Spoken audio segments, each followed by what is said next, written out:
24 గంటల్లో హైదరాబాద్ ఎంత మునిగిపోయింది ఏందనేది కూడా ప్రతి ఒక్కరికి తెలిసి వస్తున్నది.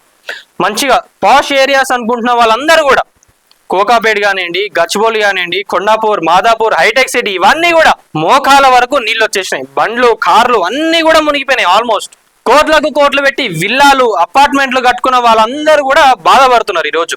మరి ఇదంతా ఎందుకు జరిగింది, ఎలా జరిగిందని ఎవరైనా ఆలోచించారా? ఈ రోజు ఆ ప్రాబ్లం అంతా కూడా సాల్వ్ చేయడానికి ప్రజాప్రభుత్వం ముందుకు తీసుకొచ్చింది హైడ్రా. నిన్న మనం చూసుకున్నట్లయితే హైడ్రా టీమ్ కానివ్వండి, డిజాస్టర్ మేనేజ్మెంట్ ఇవన్నీ కూడా వాళ్ళు ఇప్పటికి కూడా క్లియర్ చేస్తానే ఉన్నారు. ఆ వాటర్ అనేది ఎటు పోవాలి, రోడ్లన్నీ ట్రాఫిక్ జామ్ కాకుండా ఎట్లుండాలి ఏందని కూడా చూస్తూ ఉన్నారు. కమిషనర్ గారు రంగనాథ్ గారు కూడా నిన్న వాళ్ళందరితో ఉన్నారు. మెల్లమెల్లగా తెలిసి వస్తున్నది. చెరువులను, కుంటలను అన్ని ఆక్రమించుకొని కట్టుకున్నాయి కదా, అందుకే ఆ నీళ్ళకి ఏడవనో తెలుస్తలేదు కాబట్టి అవన్నీ వచ్చి రోడ్ల పైన ఉంటున్నాయి, జనాలను ఇబ్బంది పెడుతున్నది.